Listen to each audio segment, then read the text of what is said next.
Friends, how are you? I hope कि आप सब अच्छे होंगे। Welcome to expert opinion. Friends, आज हम डिस्कस करेंगे बहुभाषिकता या फिर कक्षा कक्ष में भाषाई विभिन्नता, यानी कि क्लास के अंदर जब एक शिक्षक पढ़ाने जाते हैं, जैसे आपका सिलेक्शन होगा, आप एक टीचर बनेंगे, तो आप क्लास के अंदर जब जाएंगे तो आपको क्लास के अंदर बहुत सारी विविधताएं देखने को मिलेंगी। भाषाई विविधता यानी कि कोई बच्चा किसी क्षेत्र से, कोई किसी क्षेत्र से है, और जिस क्षेत्र से बच्चा होगा वो उसकी भाषा होगी, यानी कि मातृभाषा। ठीक है, दो भाषाएं होती हैं, एक मातृभाषा और एक राष्ट्रभाषा।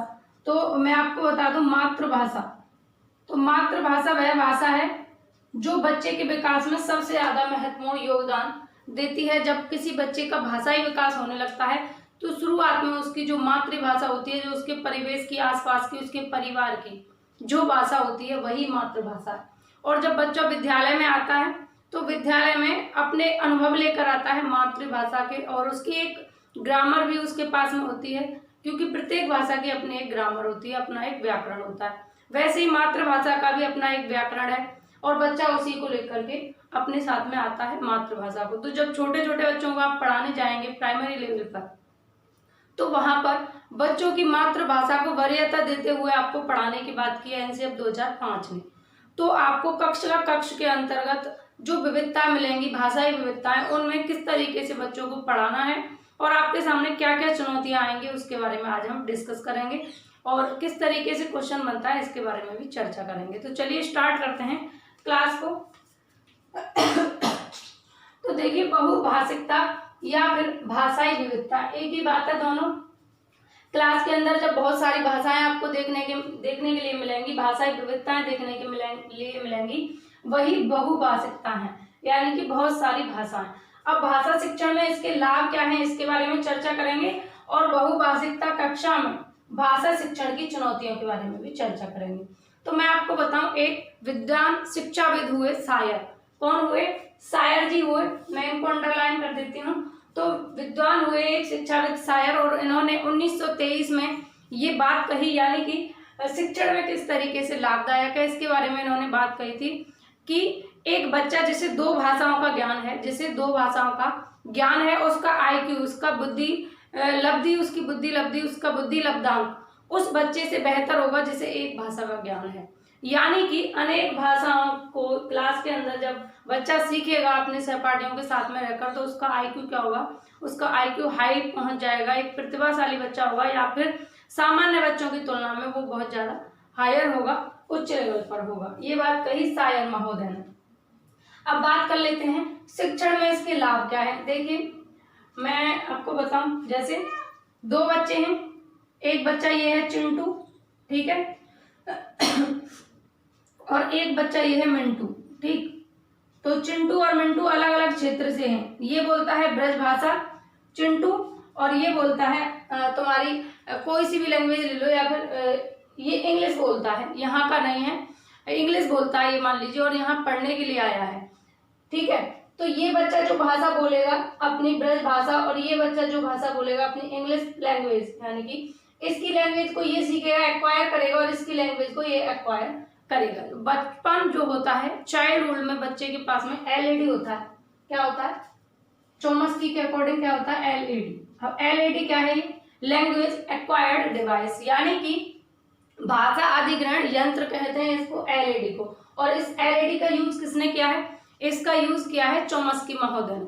चोम्स्की ने यह कहा कि बच्चे में जो भाषा अर्जन करने की शक्ति होती है, भाषा अर्जन करने की क्षमता जो होती है, वो जन्मजात होती है। तो जैसे ये बच्चा बोल रहा है ब्रज भाषा, ये इंग्लिश बोल रहा है, या फिर ये बच्चा ब्रज भाषा बोल रहा है, या ये कोई और बोल रहा है, जैसे मान लीजिए पश्चिमी भाषा बोल रहा है, कन्नौजी बोल रहा है, कोई सी भी लैंग्वेज बोल रहा है, ये कोई सी भी भाषा बोल रहा है अपने क्षेत्र के अकॉर्डिंग। ठीक है, इसकी जो मातृभाषा है। तो जब क्लास के अंदर अनेक भाषाएं वाले बच्चे आपको देखने को मिलेंगे, तो उन बच्चों से क्या होगा? एक को देखकर दूसरा उसकी क्षेत्रीय भाषा को एक्वायर करने का प्रयास करेगा और एक्वायर कर लेगा, क्योंकि बचपन में जो ये LED होता है, लैंग्वेज एक्वायर्ड डिवाइस, ये बच्चों के अंदर होता है, और ये क्या करता है कि कुछ टाइम इतना तीव्र होता है, इतना फास्ट होता है कि बच्चे को आप कोई सी भी भाषा सिखाना चाहें बहुत जल्दी अचीव कर लेगा। तो मैं आपको एक एग्जाम्पल के थ्रू समझाऊं, जैसे हमारे यहाँ का इंडिया का कोई बच्चा हिंदी बहुत अच्छी बोल लेगा, और अमेरिका का कोई बच्चा या विदेश का फॉरेन का कोई बच्चा होगा वो इंग्लिश बहुत अच्छी बोलेगा, वो थ्रू आउट इंग्लिश बोलेगा बिना रुके हुए। और वैसे ही हमारे यहाँ का इंडिया का बच्चा थ्रू आउट हिंदी बोलेगा बिना रुके, क्योंकि उसका जो परिवेश है, उसकी मातृभाषा का जो प्रभाव है, ठीक है, वो क्या है, उस पर पड़ता है, शुरू में उस पर पड़ता है। और जो भाषा वह अपने आसपास सुनता है, बोली जाती है उसके आसपास, उसी भाषा को एक्वायर कर लेता है। तो कक्ष में या शिक्षण में कैसे लाभदायक होगी, यानी कि एक बच्चा अलग लैंग्वेज बोल रहा है, एक अलग लैंग्वेज बोल रहा है, तो एक दूसरे से जब लैंग्वेज एक्वायर करेंगे बच्चे, तो क्या होगा, उनका आईक्यू लेवल हाई होगा और चीजों को समझने की उनकी समझ भी बढ़ेगी अनेक भाषाओं के माध्यम से। और ये विविधताएं बच्चों में देखने को मिलेंगी आपको जब आप टीचर बन जाएंगे, ठीक है।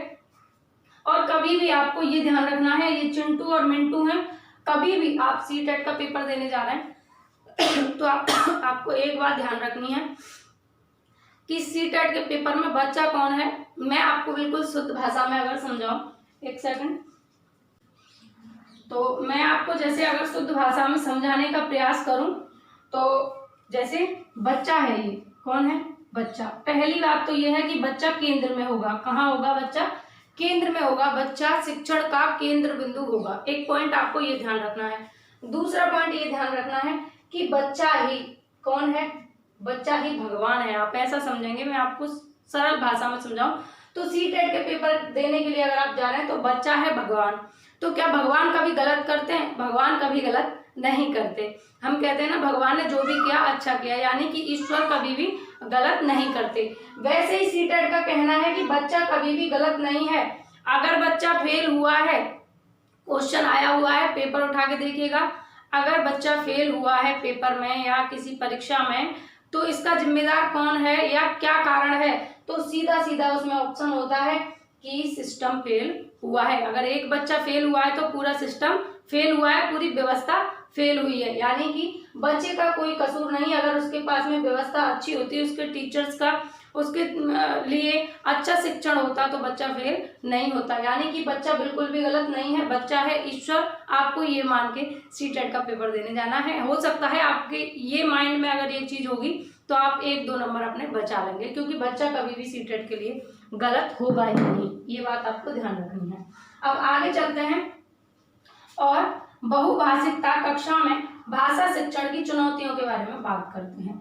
तो पहला पॉइंट है क्षेत्रीय भाषाओं का प्रभाव। तो देखिए जब क्लास के अंदर बहुत सारे बच्चे होंगे, अनेक अनेक भाषाओं वाले, अनेक अनेक क्षेत्र से अनेक अलग अलग भाषाएं बोलने वाले, तो क्या होगा, आपके सामने एक चुनौती का काम रहेगा क्षेत्रीय भाषाओं का प्रभाव। अलग अलग क्षेत्र के बच्चे अलग अलग लैंग्वेज बोलेंगे, तो आपको थोड़ी सी कठिनाई तो होगी कि सभी बच्चों के अकॉर्डिंग आप किस तरीके से चलें, क्योंकि आपके लिए सभी बच्चे इक्वल हैं, सभी समान हैं, और आपको सभी के लिए एक ऐसा पर्टिकुलर अधिगम तैयार करना है, ऐसी शिक्षण विधि को तैयार करना है जिससे सभी बच्चों को लाभ हो सके, किसी का भी नुकसान ना हो। तो एक शिक्षक के सामने एक चुनौती का काम रहेगा क्षेत्रीय भाषाओं का प्रभाव। नेक्स्ट पॉइंट है बच्चों को सामाजिक आधार पर सुदृढ़ करने की चुनौती। देखिए बच्चा जब पढ़ रहा है तो उसका समाज से संबंध अच्छा होना चाहिए, ठीक है, और सामाजिक बेस पर उसको अच्छा बनाने का, सुदृढ़ बनाने का, मजबूत बनाने का काम करती है भाषा।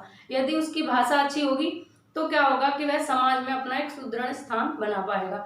और आपके लिए ये चुनौती होगा क्योंकि अलग अलग क्षेत्रों के बच्चे आपके सामने होंगे, और शिक्षक के सामने ये चुनौती होती है कि बच्चे को सामाजिक आधार पर सुदृढ़ करने कि कैसे किया जाए, यानी कि अलग अलग भाषाओं वाले बच्चों को सामाजिक बेस पर, सोशल बेस पर कैसे सुदृढ़ किया जाए। नेक्स्ट पॉइंट है बच्चों को सांस्कृतिक आधार पर सुदृढ़ करने की चुनौती। यानी कि जब अलग अलग क्षेत्र से होंगे, अलग अलग लैंग्वेज बोलते होंगे, तो फिर जायज सी बात है कि उनकी संस्कृति भी अलग अलग होगी। जैसे अलग अलग धर्मों की संस्कृति आप देख सकते हैं, हिंदू धर्म में अलग है, ईसाई धर्म में अलग है, मुस्लिम धर्म में अलग है, यानी कि सभी धर्मों की संस्कृति अलग अलग होती है। तो जब आपको बच्चों को सांस्कृतिक यानी कि सांस्कृतिक बेस पर संस्कृति उनकी डेवलप करनी है, तो आपके सामने चुनौती होगी सभी अलग अलग संस्कृतियों के लोगों को, सभी अलग अलग संस्कृतियों के बच्चों को आपको एक साथ ऐसे विकास की धारा में लेकर जाना जिससे सभी का पूर्ण रूप से विकास हो सके, पूर्ण रूप से डेवलप हो सके। तो आपके सामने ये चुनौती का काम रहेगा। नेक्स्ट पॉइंट, बच्चों में संप्रेषण कौशल का विकास करने की चुनौती। अब बात आती है संप्रेषण। संप्रेषण सबसे पहली बात है कि आपको ये पता होना चाहिए कि आखिर संप्रेषण है क्या। संप्रेषण क्या है, ठीक है। संप्रेषण का मतलब है कि आप, जैसे मैं आपसे बातचीत कर रही हूँ, जो अपने विचारों को आपके पास ट्रांसफर कर रही हूँ, आप मेरे पास करें, तो एक दूसरे से जो बातों का, वार्तालापों का या फिर कोई भी संदेश है उसको भेजने का काम और सुनने का काम जो होता है वो संप्रेषण के माध्यम से ही होता है। संप्रेषण मतलब वार्तालाप या बातचीत जो एक दूसरे के साथ में होती है।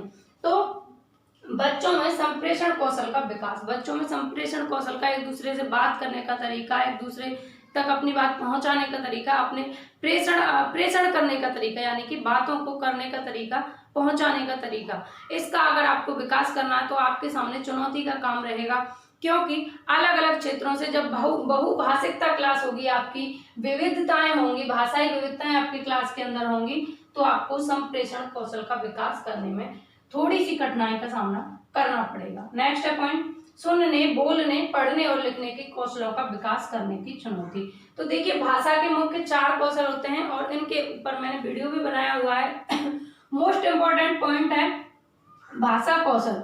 भाषा कौशल के बारे में स्पेशली वीडियो आपके लिए बना हुआ है और 1 नंबर का हर बार सीटेट यहाँ से पूछता है। तो अगर आपने वीडियो नहीं देखा है भाषा कौशल का तो आप देख लेंगे। तो भाषा कौशलों के विकास करने में किस तरीके से चुनौती का काम करती है बहुभाषिकता या फिर भाषाई विविधता। तो देखिए, जब एक बच्चा अलग क्षेत्र से होगा, दूसरा अलग क्षेत्र से होगा, तो जो आप जिस तरीके से पढ़ाएंगे, हो सकता है एक लैंग्वेज में, जैसे आप पर्टिकुलर हिंदी लैंग्वेज में पढ़ा रहे हैं और एक बच्चा ब्रजभाषा में समझ रहा है, एक बच्चा कन्नौजी में समझ रहा है, एक बच्चा बिहारी लैंग्वेज में समझ रहा है, एक पहाड़ी में समझ रहा है, तो क्या होगा, अलग अलग क्षेत्रों से जो बच्चे होंगे उनके सुनने, बोलने, पढ़ने, लिखने के चारों कौशल प्रभावित होंगे। तो आपके सामने चुनौती रहेगी कि सभी बच्चों का कैसे सुनने का, कैसे बोलने का, कैसे पढ़ने का और कैसे लिखने का, चारों बच्चों का, चारों यानी कि जितने भी आपकी क्लास में विविधता वाले बच्चे हैं उन सभी का इन चारों कौशलों को विकसित करने में आपके सामने चुनौती रहेगी कि किस तरीके से इन चारों कौशलों को विकसित किया जाए प्रत्येक बच्चे की लैंग्वेज के अकॉर्डिंग, सभी की क्षेत्रीय भाषाओं को आधार बनाते हुए, और आपको वरीयता देनी है प्रत्येक बच्चे को। मान लीजिए कि एक बच्चा बिहारी क्षेत्र बिहार का है और उसे बिहारी आती है, तो आपको नेगलेक्ट नहीं करना उसकी मातृभाषा को। यह एनसीएफ 2005 कहता है कि बच्चे की मातृभाषा को ध्यान में रखकर शिक्षण कार्य आपको कराना है। तो अलग अलग क्षेत्र के बच्चे होंगे तो आपके सामने बहुत बड़ा चुनौती का काम ये होने वाला है। नेक्स्ट पॉइंट, संसाधनों के अभाव की चुनौती। अब क्लास के अंदर बहुत सारी विविधताओं वाले बच्चे होंगे, बहुभाषिकता वाले बच्चे होंगे, तो उनकी आवश्यकताओं के अकॉर्डिंग विद्यालय में संसाधनों का भी अभाव रहता है, यानी कि संसाधनों की कमी की वजह से भी आपको चुनौतियों का सामना करना पड़ेगा। नेक्स्ट पॉइंट है उचित तथा योग्य अध्यापकों की कमी। तो देखिए, अलग अलग क्षेत्र की लैंग्वेज के अकॉर्डिंग उचित अध्यापकों की भी कमी है। तो और क्लास के अंदर भी टीचर्स की कमी होती है, विद्यालय के अंदर भी टीचर्स की कमी होती है। जैसे कि एक प्राइमरी विद्यालय है और प्राइमरी विद्यालय में 5 टीचर्स की अगर जरूरत है 5 टीचर्स की अगर जरूरत है तो वहां पर आपको कितने मिलेंगे, आपको सिर्फ और सिर्फ 4 अध्यापक या 2 अध्यापक या फिर 3 अध्यापक मिलते हैं। और जहां 4 की जरूरत है तो वहां पर आपको अध्यापकों की भी कमी देखने को मिलती है और उचित और योग्य अध्यापकों की कमी देखने को मिलती है। इसलिए आपके सामने चुनौती का काम रहेगा। ठीक है, तो फ्रेंड्स, ये थी बहुभाषिकता। अब बात कर लेते हैं यहाँ से क्वेश्चन कैसे बनता है। तो क्वेश्चन आपसे बनेगा कि आपकी क्लास के अंदर अनेक भाषाओं वाले बच्चे हैं, बहुभाषिकता वाले बच्चे हैं, तो उन बच्चों में आप भाषा विकास कैसे करेंगे। तो ऑप्शन होंगे मातृभाषा को वरीयता देकर, मातृभाषा को इग्नोर करके यानी कि अनदेखा करके, या उपरोक्त दोनों सही है या ऊपर वाले दोनों गलत हैं। इस तरीके से आपसे क्वेश्चन बनेगा। तो आपको ध्यान रखना है, 2 चीजें आपको ध्यान रखनी है। एक तो चिंटू और मिंटू की मातृभाषा को आपको वरीयता देनी है। ठीक है, उनकी मातृभाषा को आपको नेगलेक्ट नहीं करना है, अनदेखा नहीं करना है। दूसरी बात, बच्चा केंद्र बिंदु होता है, बच्चे को केंद्र बिंदु में रखकर यानी कि बच्चे को सेंटर में रख के, बच्चे का स्थान है केंद्र में, प्रथम स्थान है, प्रमुख स्थान है और टीचर का स्थान गौण रखा गया है। पर्दे के पीछे एक सुगमकर्ता, एक क्वेश्चन और पूछा जाता है कि भाषा कक्षा में शिक्षक का क्या स्थान होता है। एक सुगमकर्ता होता है, या एक शिक्षक एक भगवान के रूप में होता है, ईश्वर के रूप में होता है, या शिक्षक एक शिक्षक होता है। यानी कि 4-5 ऑप्शन आपको बहुत सारे बना बना के दे देगा। आपको ध्यान रखना है कि या तो सुगमकर्ता लिखा होगा, वहां पर क्या लिखा होगा, सुगमकर्ता। अगर सुगमकर्ता आपको दिखता है तो आप सही करेंगे, बाकी का मैं इसके लिए अभ्यास पेपर भी लेकर आऊंगी। सुगमकर्ता होगा तो आप वहां पर सही कर देंगे, या फिर परामर्शदाता भी। आप अगर ऑप्शन में सुगमकर्ता नहीं है तो आप परामर्शदाता भी टिक कर सकते हैं। यानी कि परामर्श देने वाले होंगे शिक्षक सिर्फ, बाकी का बच्चा खुद से एक्टिविटी करके सीखेगा। बच्चे को करके सीखने की आदत का आपको विकास करना है, खुद से बच्चा कर करके सीखेगा। और बच्चे को एक चीज और ध्यान रखनी है कि हस्त कलाओं के बारे में ज्यादा बताना, यानी कि बच्चा हाथों से एक्टिविटी करके सीखे, उस चीज को ज्यादा वरीयता दी गई है।